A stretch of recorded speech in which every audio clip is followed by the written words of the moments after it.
My phone lit up at 6:14 p.m. Only grabbing coffee with a friend. That was it. No emoji, no warmth. A sentence shaved down to sound harmless. I stared at the screen longer than necessary, letting the silence stretch. Outside the office window, traffic crawled like something wounded but still alive.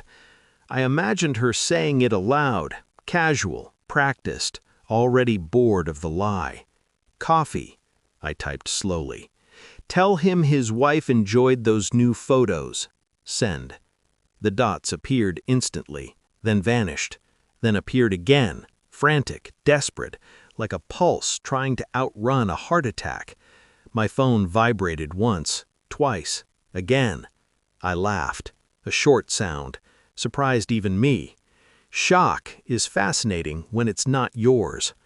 I leaned back in my chair, folded my hands, and watched the messages stack up unread.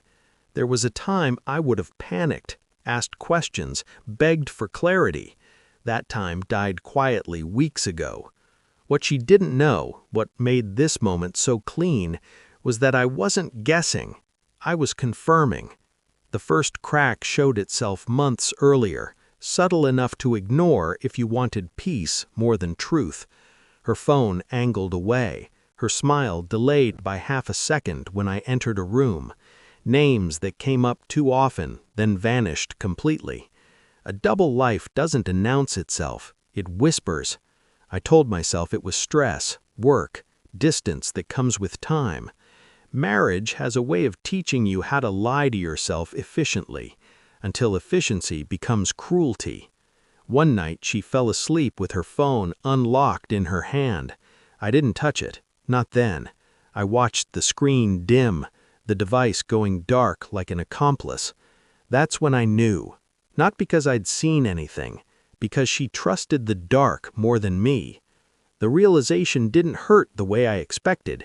It rearranged things, moved her from the center of my world to the edge, where objects are easier to drop. Still, I said nothing. People mistake silence for ignorance.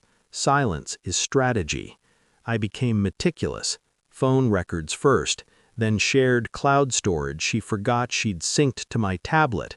Photos cropped carefully, but not carefully enough. Reflections and windows, familiar kitchens, a wedding band that wasn't mine. I noted timestamps, locations, patterns. Tuesday evenings, late meetings, a cafe 15 minutes from his house. I met him once, by accident, or so he thought. He shook my hand firmly, smiled too wide, eyes flicking past me like I was temporary. He was right. At home, I played my role, listened, nodded, slept beside her while she dreamed of someone else.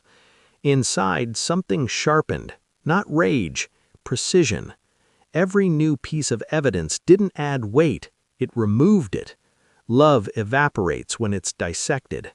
By the time she texted me about coffee, I already knew which cup she was holding and whose fingerprints were on it. Her frantic messages slowed after 10 minutes. "What are you talking about? This isn't funny, please call me." I didn't. Instead, I drove to the cafe, parked across the street, watched through glass. They sat close, too close for friends. She laughed the way she used to with me, head tilted, eyes bright, unburdened. I took a photo, not of them, of her face when she saw me. She froze. He followed her gaze. Recognition landed hard. I held up my phone, just enough for her to see. She stood. He didn't. Cowardice often stays seated. Outside, she tried to speak. Words tangled, fell apart. I said nothing. Silence again did the work. At home, I laid everything out on the table. Photos, messages, dates. She cried, apologized, explained. Explanations are for people who still matter. "I know," I said. Those 2 words crushed her more than shouting ever could. I told her I'd already spoken to his wife, sent the photos, all of them. Her knees buckled. That was the moment, the exact one. Power doesn't scream, it settles. I packed a bag while she sobbed behind me, promising therapy, change, anything. I paused at the door, turned once. "Coffee stains," I said. "They show eventually." Then I left.